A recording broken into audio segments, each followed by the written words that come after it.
So Kurt, Yeah. so it seems that you are ready for the presentation. So before we start this side event, let me introduce you to the audience here about your background a little bit.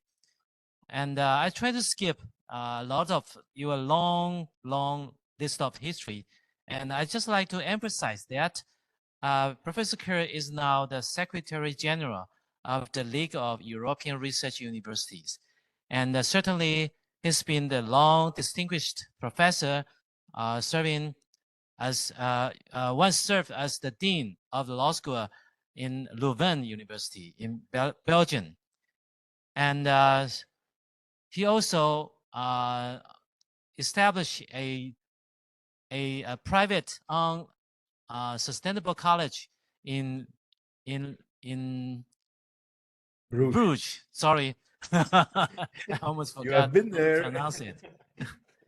And in the past several years, I have been the honor to work closely with Professor Kerr to organize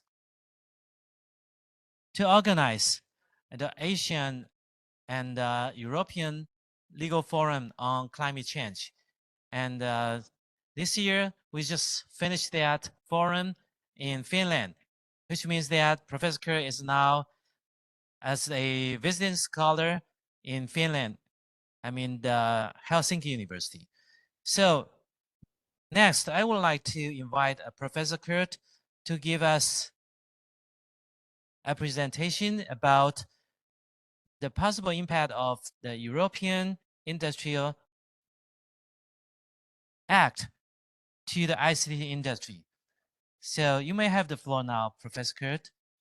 Okay, thank you very much, Chinte, and good afternoon to everybody in Dubai, my dear Taiwanese colleagues and friends.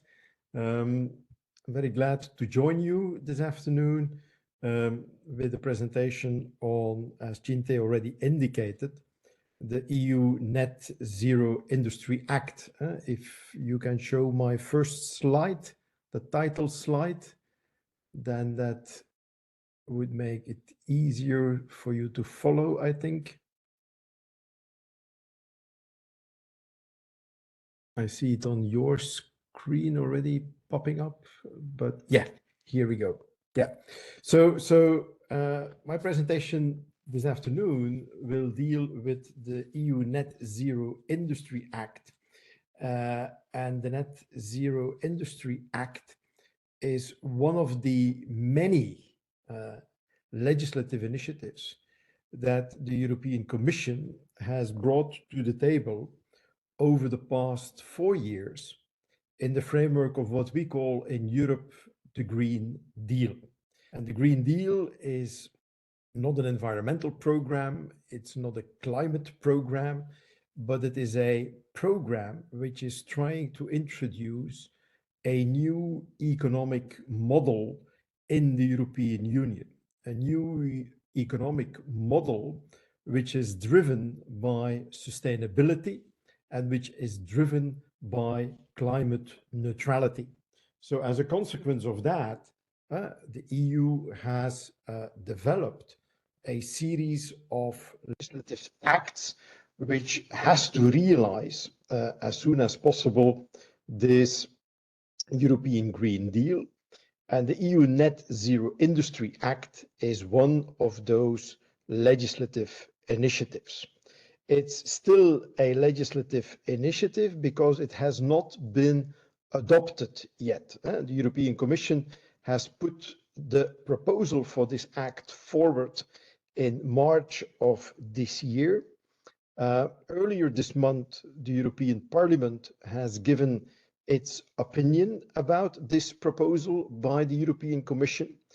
And now the expectation is that in the month of December, so this month, which just started today, that they hope to reach an agreement between the European Parliament and the Council of Ministers, which are the representatives of the 27 member states of the Union on this act. And it's clear, as always, when the Commission formulates a proposal. The European Parliament comes up with all kinds of amendments. Also, the member states come up with all kinds of amendments. But at the end of the day, it are the Parliament and the Council, the representatives of the member states, which have to reach agreement on a joint text which both of them adopt.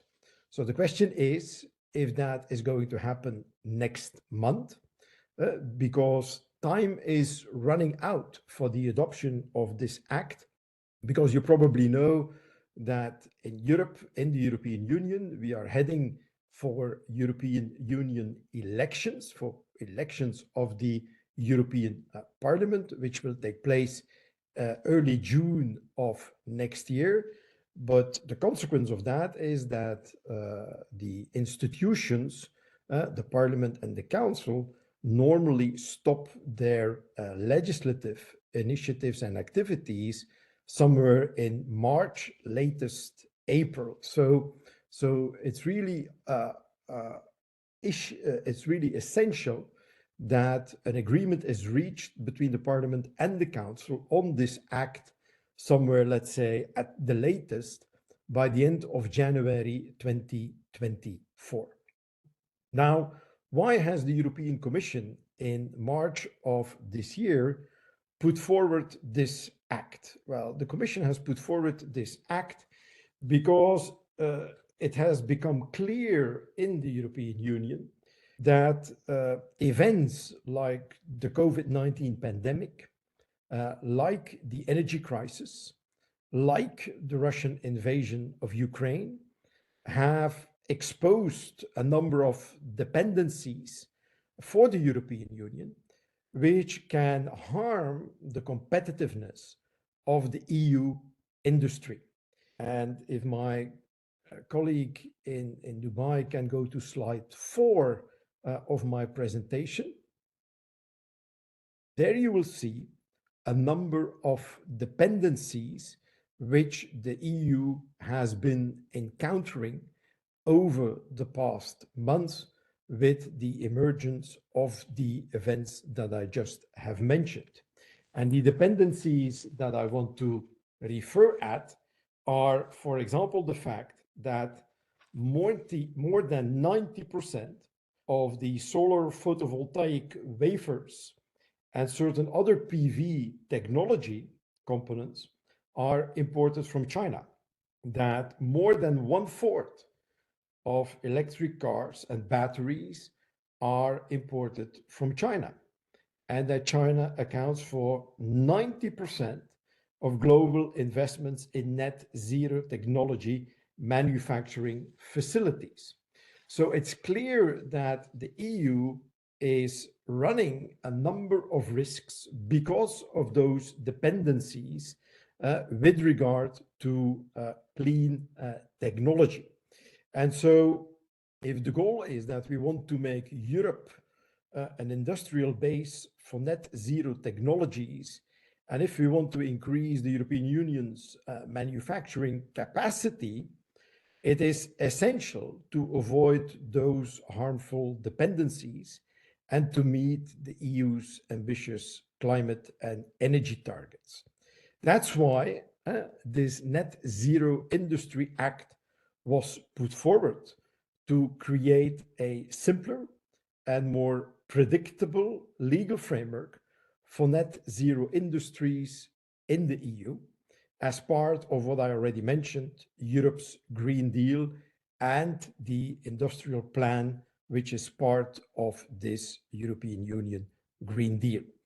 If this act is approved, it will support the EU's climate neutrality commitment for 2050 and the clean energy transition.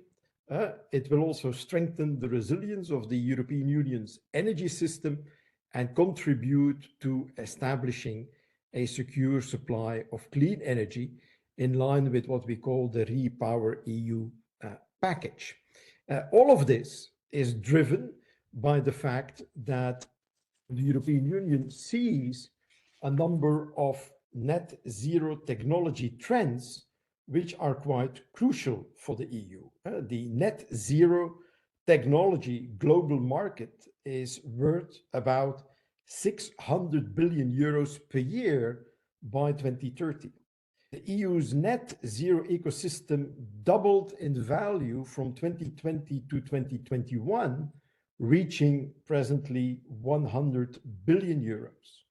The deployment of renewables will nearly quadruple by 2050. The deployment of heat pumps will increase sixfold by 2050. And the global production of electric vehicles will increase 15-fold by 2050.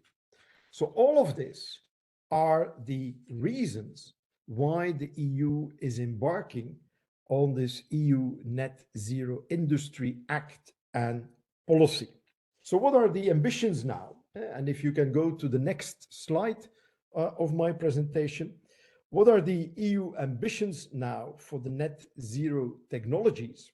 Well, the legislation which is proposed should help scale up net zero technology manufacturing in the EU to provide at least 40% of the EU's annual deployment needs for strategic net zero technologies by 2030. And obviously, for that to realize, we need a simplification of the regulatory framework for net zero technologies. We need scaling up manufacturing of net zero technologies, and we need the fostering of competitive and resilient European net zero industry.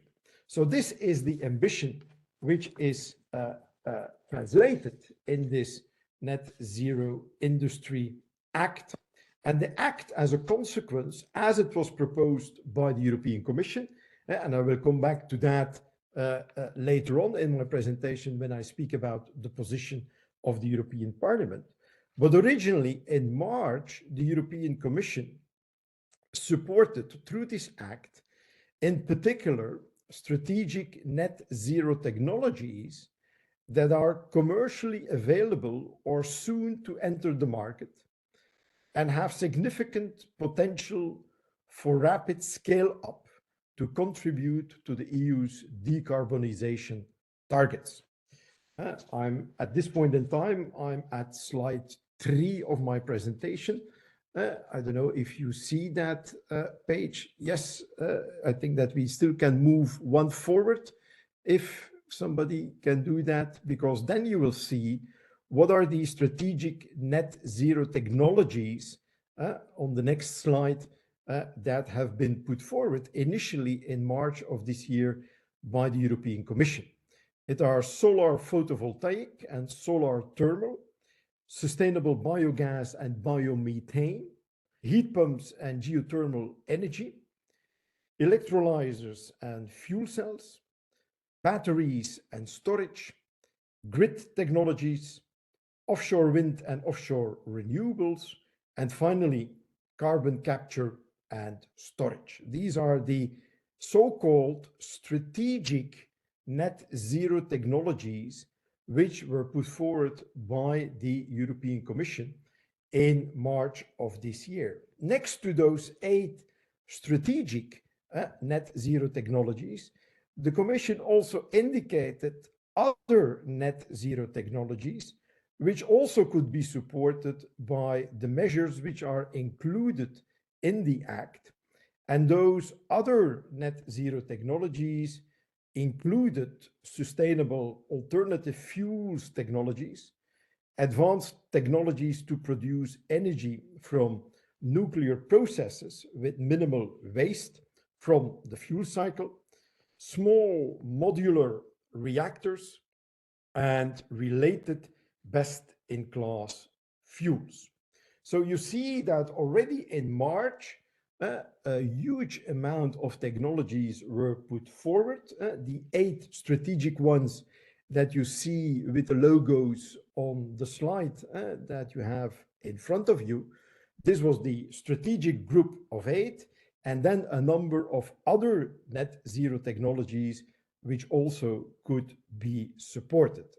You are one slide too far, so if you could go back to the previous slide, then we are at the same pace in the presentation.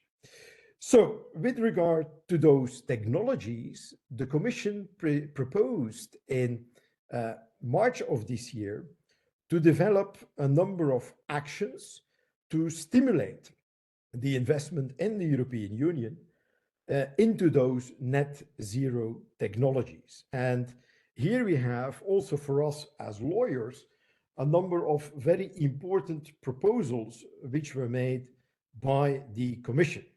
On the one hand, the Commission proposes to set up net zero strategic projects, which would be priority projects essentially for reinforcing the resilience and the competitiveness of the EU net zero industry.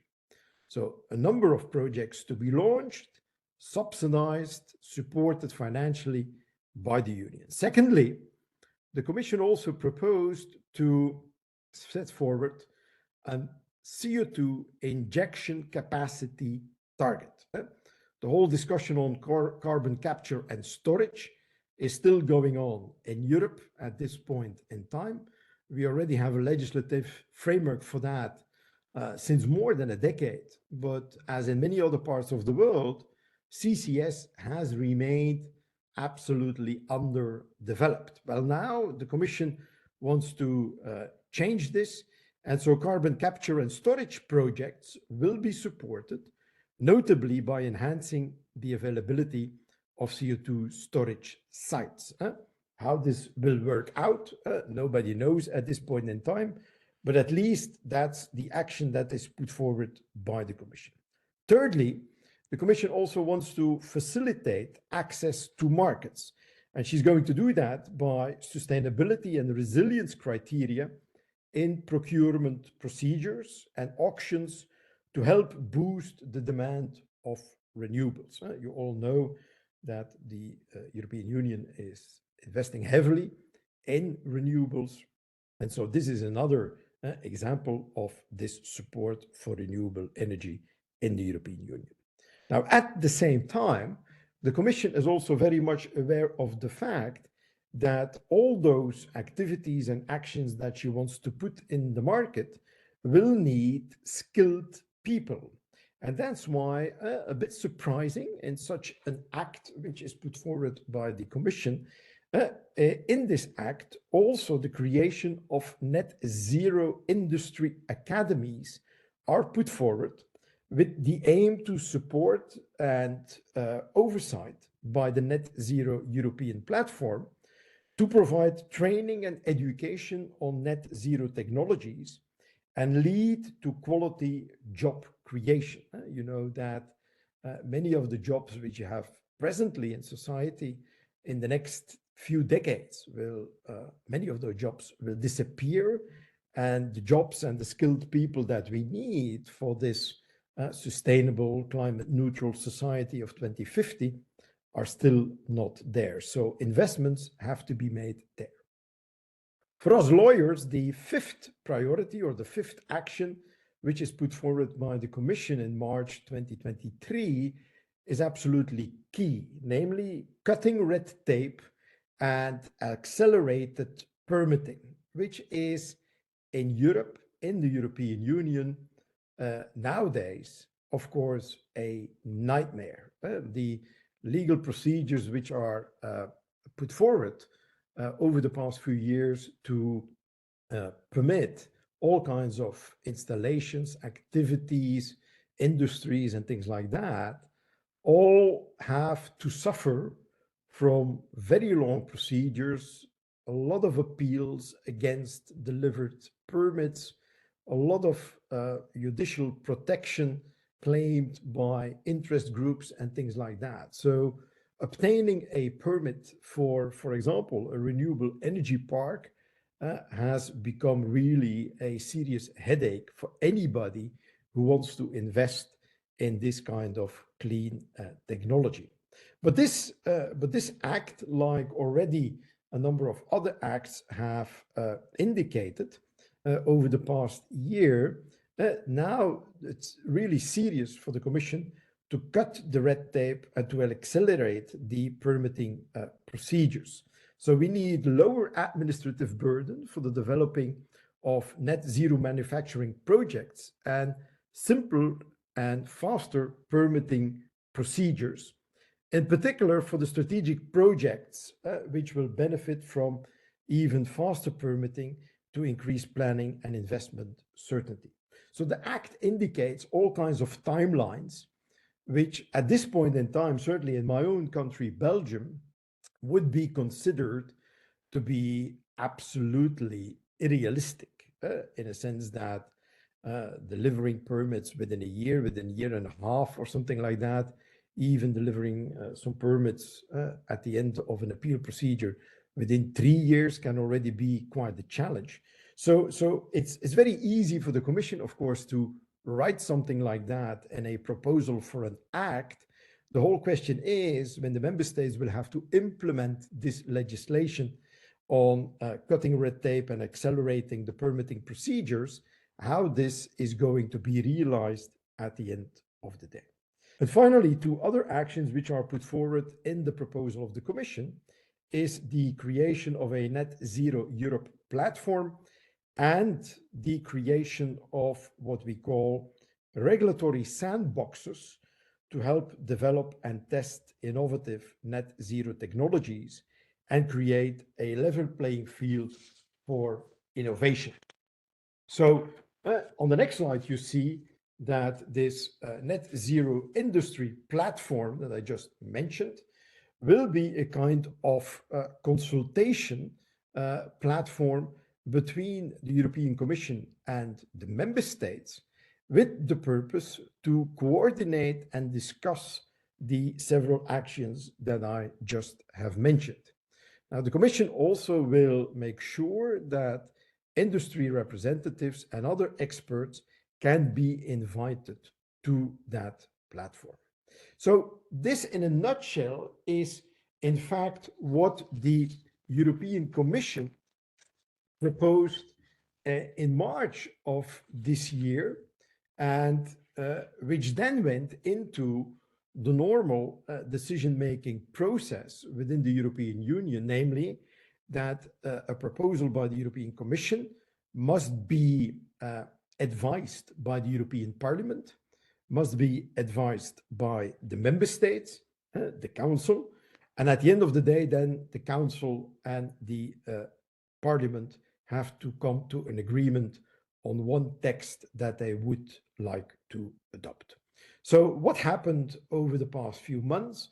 The European Parliament looked into this proposal of the European Commission, and the relevant committee within the European Parliament is the Industry, Technology and Research Committee of the European Parliament, which came up with an advice on the 25th of October of this year, so hardly a little bit more than a month ago. And then on the 21st of November, so it's something like 10 days ago, the plenary European Parliament then adopted its position on this Net Zero Industry Act. And I must say that this position adopted by the Parliament is quite surprising, because the Parliament has come up with a substantive list of amendments on the text.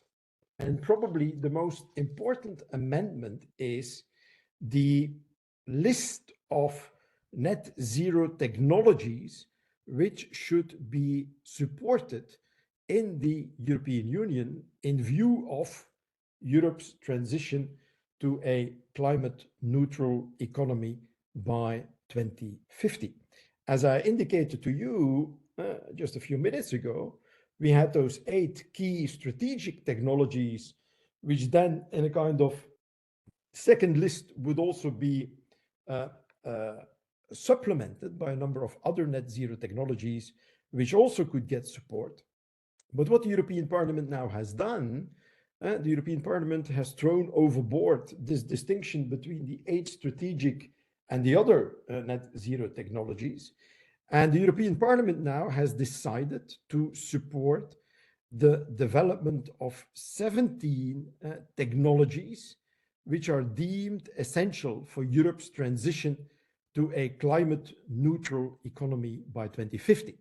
Uh, on the next slide of my presentation, you will see the leading member of the European Parliament, who was the rapporteur for this Net Zero Industry Act, Christian Ehler, a German Christian Democrat, who is one of the lead persons in the European Parliament on research and innovation.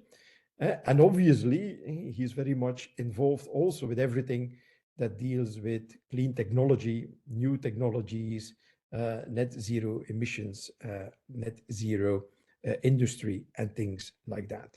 So they made with the ITRE committee first and later with the plenary EP, they made a kind of tabula rasa of this list as proposed by the European Commission. And now they put forward 17 technologies which they deem essential for Europe's transition to a climate neutral economy by 2050.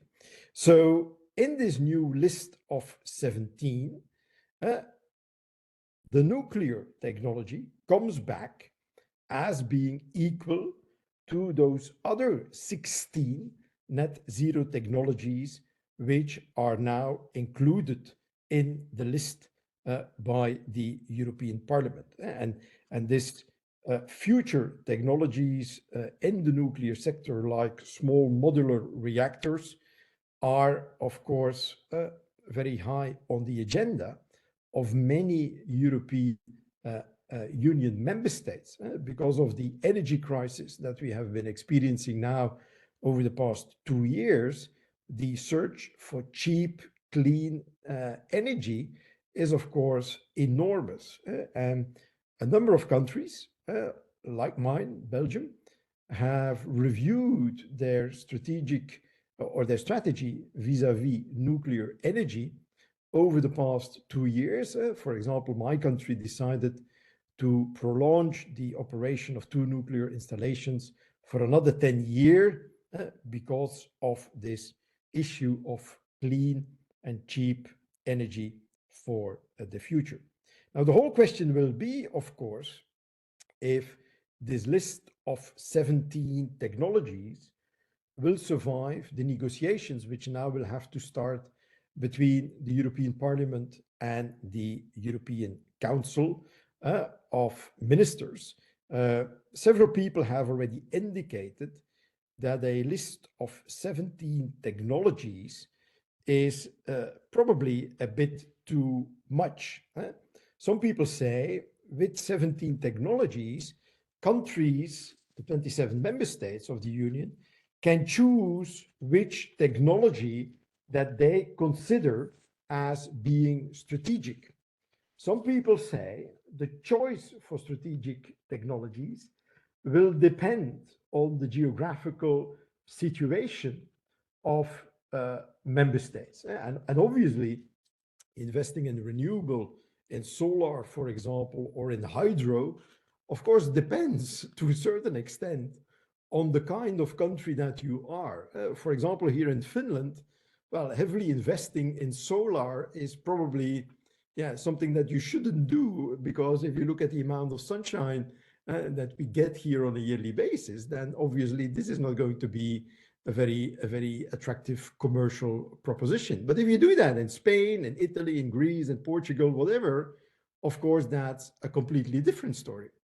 But if you would talk about hydro, then obviously a country like Finland certainly would be performing much better on hydro, like all the other Scandinavian countries, than, for example, my own country, which is a pure flat country, Belgium, like the Netherlands, where obviously hydro is not really a kind of viable economic option that we have. So this discussion of having 17 net zero technologies is to a certain extent justified, because obviously it depends on the geographical situation of specific countries. But on the other hand, it's also a question of investments that one wants to do for a number of those other technologies. Nonetheless, a number of people consider this 17 list of 17 technologies like a kind of, and I quote now a number of MEPs, which said it's like a shopping list, or even a number of them said last week, taking into account the time of the year that we are, that the European Parliament came up with a Christmas wish list on net zero technologies. So we will have to see how this develops over the next few weeks. As I already said in the beginning of my talk, the Parliament and the Council now will enter into negotiations, which we call the so-called trilogues. And those trilogues have to take place in a number of weeks. Unfortunately, now there will be the Christmas break in between those several meetings where the Council and the Parliament will have to reach an agreement. And a lot of people expect that there are two technologies which will lead to, to heavy negotiations, difficult negotiations, because they are included in this list of 17. And that's on the one hand, the nuclear technology, as I already mentioned. Still in Europe, there is a significant opposition to nuclear energy in a number of countries and in a number of specific political parties. Although we all now see, taking into account the energy crisis, how important nuclear energy can be. So that's one technology which is highly disputed. Second technology which is highly disputed is everything dealing with carbon capture and storage. Also there, we see that certainly the green parties and a number of environmental groups in Europe are certainly not supportive of the idea that we should invest a lot and do a lot with carbon capture and storage. And so also the expectation is that this technology, its inclusion in the list of 17, could endanger the timely conclusion of this file. Probably a number of member states are going to play this very hard and certainly will want to have nuclear or carbon capture and storage into the list of the 17 technologies which are presented and proposed by the European Parliament. So this is in a nutshell the most important elements that I wanted to mention with regard to the Net Zero Industry Act. But we shouldn't forget that next to this Net Zero Industry Act, there are many other legislative proposals still pending or nearing the end of the adoption procedure. There is, for example, also the recently adopted Critical Raw Materials Act, where the European Union wants to make sure that it is doing much more with regard to a number of critical raw materials that we would need in a sustainable climate neutral society in 2050. So also there, the Commission has made a proposal last year, which is now adopted by the EU, to speed up the development of mining again in Europe, mining for those critical raw materials. Also, this act is accompanied by a lot of criticism and a lot of opposition by groups, by political parties, because obviously mining activities, something that we haven't seen in continental Europe, certainly for the past decades, is something that from an environmental point of view, of course, is problematic. And in order to circumvent even its own applicable legislation, the EU says that in a number of cases, those mining activities can be labeled as being of a public interest, as a consequence of which it's much easier to deviate from existing environmental protection legislation at EU level. For example, the Habitats and the Wild Birds Directive or the Environmental Impact Assessment Directive and things like that. So all those legislative initiatives are developed in order to reach this sustainable and climate neutral society in 2050, but at the same time is also driven by an enormous agenda of strategic autonomy, being dependent on the rest of the world is something that the EU doesn't want to do anymore. And for example, this critical raw materials, there, of course, we are depending to a large extent on China and a number of other players at a global level.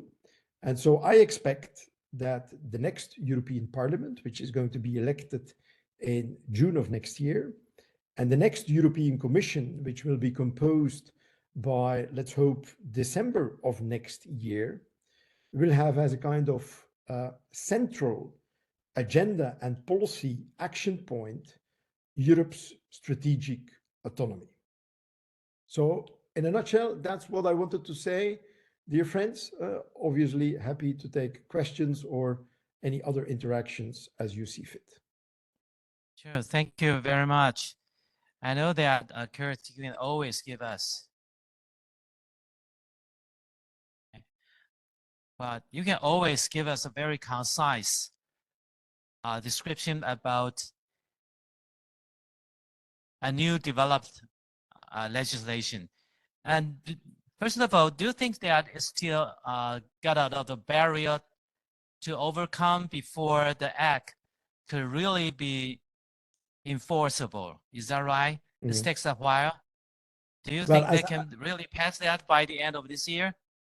Yeah, well, it's not going to be the end of this year, but the deadline is more or less the end of January next year. So we still have, I see. Let's say, 2 months, December and January, to get this done. The deal between the European Parliament and the Council will have to be made in this slot of 2 months that we now have.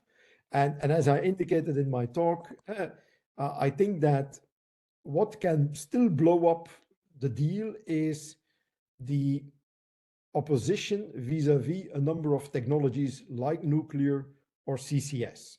And Okay. the only question is, how hard are a number of countries going to play this? Because the parliament is clearly in favor of those 17, and it has left the choice of technology to the member states to label them as being strategic for country X or being strategic for country Y or being strategic for country Z.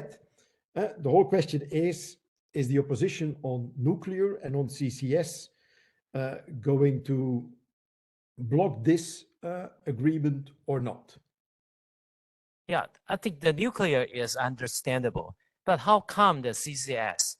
Yeah. Because I know that in Europe, saying the phase out or phasing down the fossil fuel or coal has been somehow in trouble. So in that sense, it seems CCS is probably the only solution, right? And I also noticed that the Europe already agreed that for the CCS, that will be only applicable to a certain area with very limited usage. So even so, still under a lot of pressure that to kick it out still. Why? Why so? The technology is considered not to lead to a reduction of CO2 emissions, because obviously people say, and to a certain extent, of course, this is the case. You can go business as usual with the emissions of carbon emissions if you then capture them and store them. A lot of people in Europe are of the idea we should have technologies which lead to a reduction of the emissions and to the disappearance of the emissions. You know very well, Chinte, that we have adopted this European climate law, which says that we should be climate neutral by 2050. And of course, if we continue and if we even would stimulate now carbon capture and storage, then the question is, of course, to what extent is this compliant with this target of being climate neutral by 2050? I can understand the idea and the reasoning that that we can be climate neutral if we capture it and we store it so that it doesn't get in the atmosphere. But okay, some people think otherwise, and the fact that the technology itself has not been developing fast enough over the past decade, of course, also has not been helpful. If we would have very nice and clear and well-functioning examples of carbon capture and storage facilities, that certainly would help the case. But we all know that the amount of such facilities is still very limited today. Mm-hmm. Yeah, yeah. Obviously, there will be still a lot of this debate in this regard, and I know that the pro side try to convince the public by saying that we only apply in limited area for limited purpose, and trying to avoid the possible prolong the period of phasing out coal, something like that. Yeah. And but on the other hand, the con side would say that, well, if you keep doing that, then we'll be just still here and couldn't move forward to phase out the coal. But anyway, I still think that for the time being, especially just like in Taiwan, somehow we already get rid of the nuclear. So in that sense, the CCS might be somehow a very important transition technology in terms of just transition before we can really find something very cost efficient or cost effective technology as a substitute. So I think that might be something we can learn from this act. And also, do you think that could possibly be this act be criticized as a kind of subsidized in the near future by some other countries? Because it's something it's aimed to promote European technology, right? Especially by categorization. So could that be somehow criticized? Well, like in WTO. Yeah. First of all, let me come back to the CCS, Jinte. I think that you are right. I think that this technology has or will have its merit. And looking at the challenges with which this planet is confronted now, my position has always been that we should develop policies which are technology neutral, in a sense that we will need all technologies which are helpful in order to reach the goals. And so excluding technologies which can contribute to realizing the goals like nuclear or CCS is not a wise approach in my view. Secondly, coming to your question, your second question, obviously there is a protectionist element in this whole policy development.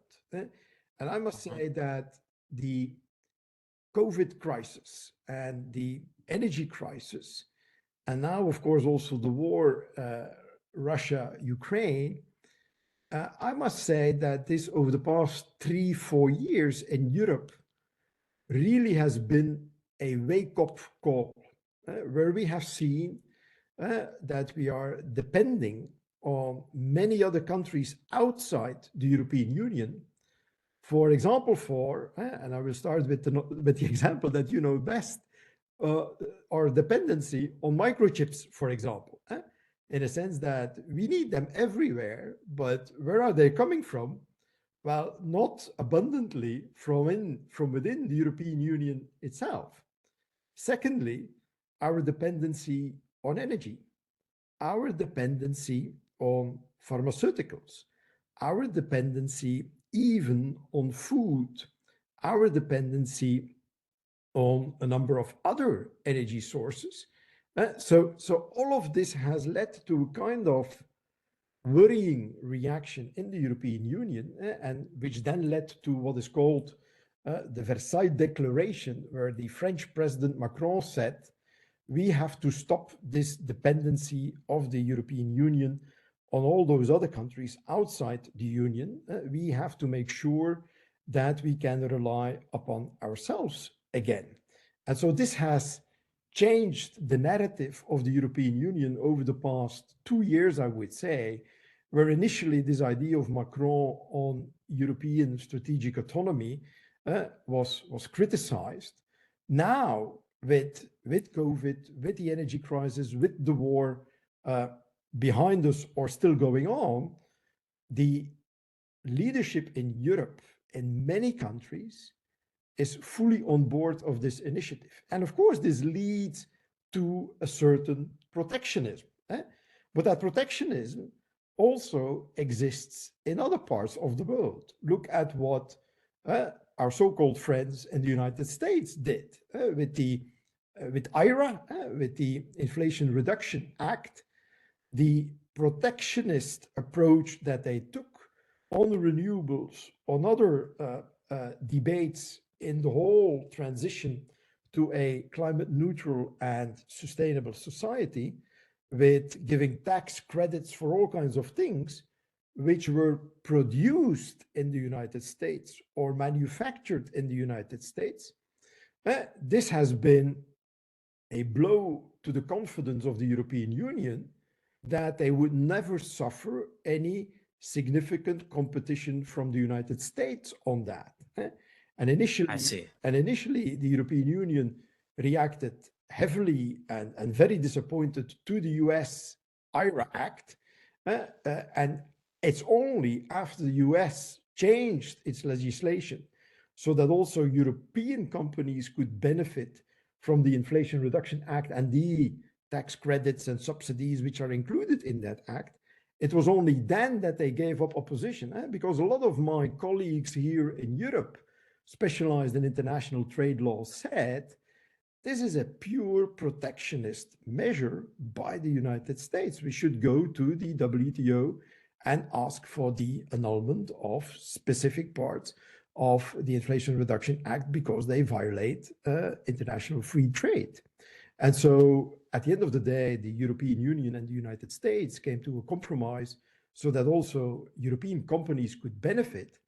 But it's clear that as well in the EU, as in the United States, as in other parts of the world, look at what is happening in Australia, look what is happening in Asia. There is, of course, a kind of pulling back.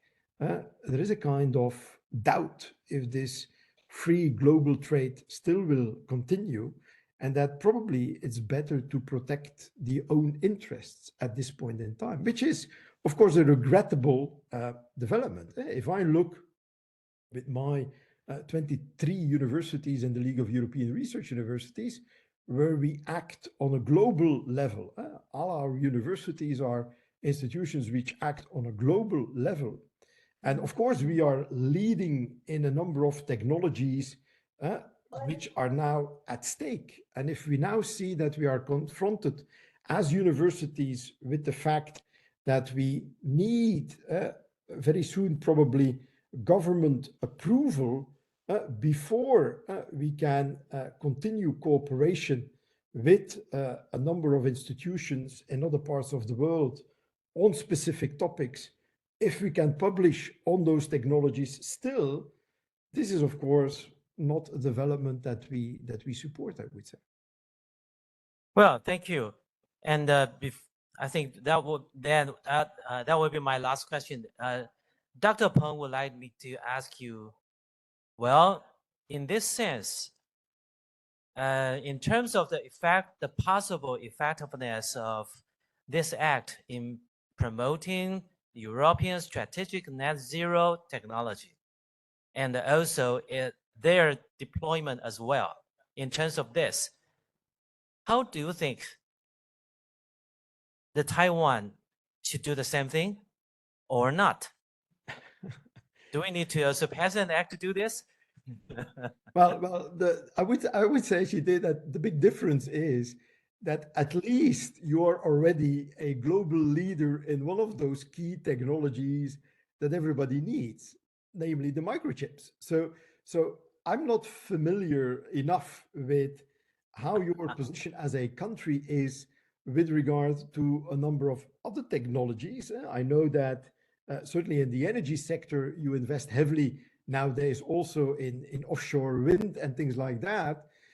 But I would say that uh, certainly for those crucial societal elements like energy supply, food supply, pharma supply, uh, yeah, countries have to make their own investigation on how dependent they are from other parts of the world and to what extent that it is desirable uh, to to continue in such a very depending situation. I give you one example.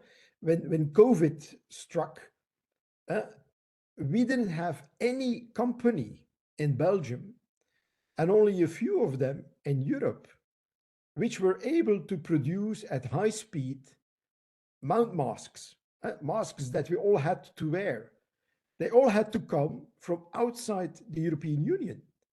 And so this was one of the first eye openers, I would say, that such a rich continent like the European Union, for a simple thing like masks and gloves and things like that, was really dependent from companies outside the European Union. And so Europe has looked into all kinds of other things and saw that it was tremendously dependent on several things, which is, of course, at the end of the day, not so desirable. So I don't know enough about Taiwanese industry in all those sectors to see how dependent that the Taiwanese society is on all kinds of things for producers, importers, manufacturers from outside of Taiwan. But I think that what we experienced in Europe over the past 2-3 years was really a wake-up call that, okay, we don't have to do everything. For example, on the raw materials, we cannot extract what is not there, but at least for a number of those raw materials of which we know that we have them, we should make sure that we use them. And so I think that your country must make the same analysis and take the necessary decisions on the basis of that analysis. Yeah, well, it's really a good advice. I got the point. In terms of energy, food supply, and the pharmaceutical supply, whether or not we really need to do this, that should depends on a accurate analysis, right? Yeah, absolutely. So maybe we should start from the analysis first. Yeah. And not just leave that to some kind of the imagination or impression. Yeah. Yeah. Yes, we do Preferably not. import lots of the energy. We do import lots of energy, but it doesn't necessarily mean that we need to pass the act to do something like yours. Yeah. So we need to take a lot of other elements or factors into consideration. Yeah. Okay. Any of our audience here would like to raise questions? Oh yeah, Dr. Okay, Fu. yeah, Kurt. Yeah. Nice to meet you again. Yeah, absolutely. You have a very nice talk, and I think there were two issues. So one is when the Repower EU, and also you have the NetZero Industry Act from the European Union. Lots of my friends working for the European offshore wind farm industry stop the investment in Taiwan because the EU have lots of the funding for that. So they go back to EU. So that's the situation right now. Not everyone, but maybe 30% or 40%. So I think the Industry Act NetZero, I think is quite good for EU. But what I think is another issue is it's just like a chip war. In US, in US and lots of countries, they have the CHIP Act. So such is kind of the NetZero Industry Act. Is it the same? We can copy it to the energy. Yeah. Can we say that? Well, to start with your last point, it's clear that also in Europe we adopted this Chip Act. And that was the first act, in fact, which came out of this evaluation that I just mentioned that the European Union did, namely the fact that on microchips, we are so dependent on the rest of the world that we are now going to do major investments. Billions of euros are going to be poured into this industry. And so it's clear that the States has done the same, Australia is on the same track, that a number of big players worldwide are really choosing for domestic production, because domestic production is safety, is certainty, is guarantee of supply, and things like that. Coming back to your question of offshore wind energy operators pulling back from Taiwan and other parts of the world because of the NetZero Industry Act, I don't think, but I'm not fully, I'm not a specialist on the issue, but I at least don't see so many companies coming back to Europe, because in Europe for the moment, we have a crisis in the offshore wind industry because the cost benefit analysis for a lot of projects at this point in time is absolutely not positive. A number of big players in Scandinavia, in continental Europe, have been experiencing enormous losses over the past few months because of the fact of raising prices for the stuff that they need to produce all those windmills. And at the same time, huge energy costs, huge financial costs, and things like that.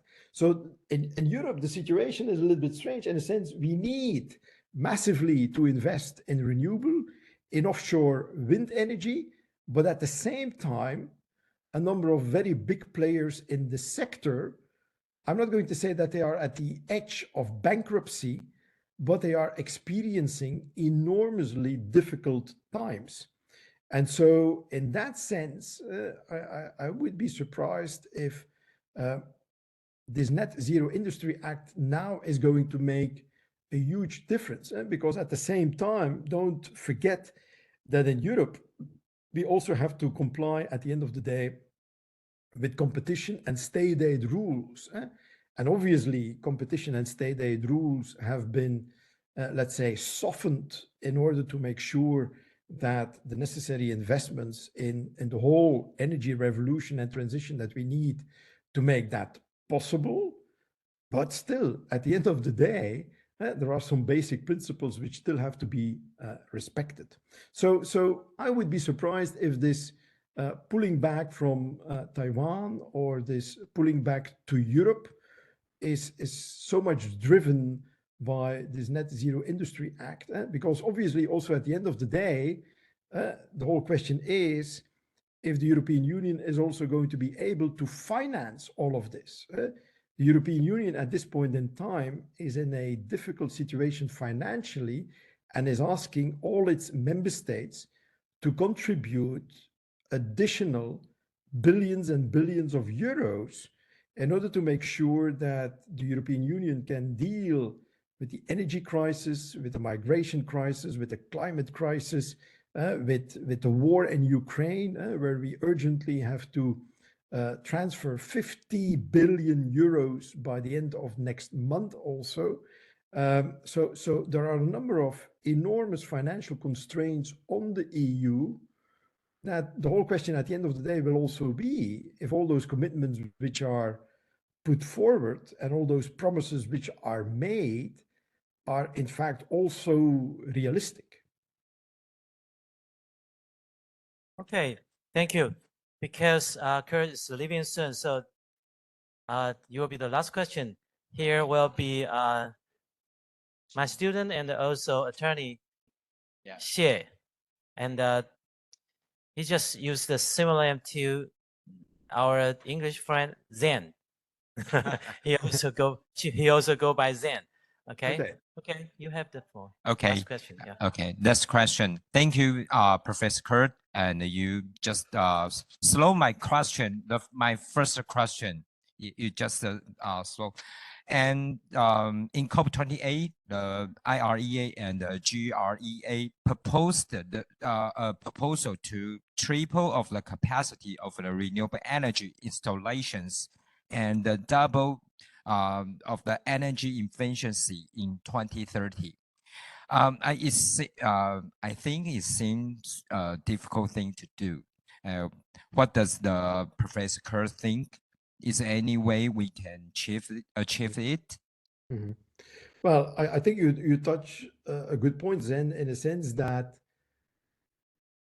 it's very easy for policymakers, be it at UN level in Dubai, be it at European level, the European Union, to come up with all those targets.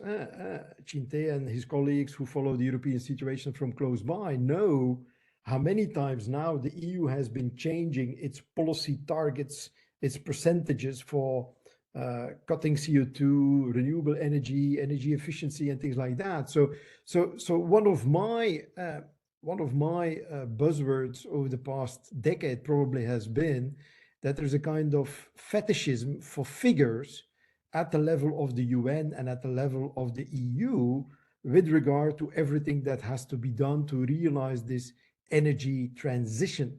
And it's clear that the targets are enormously challenging for the short period of time that we have.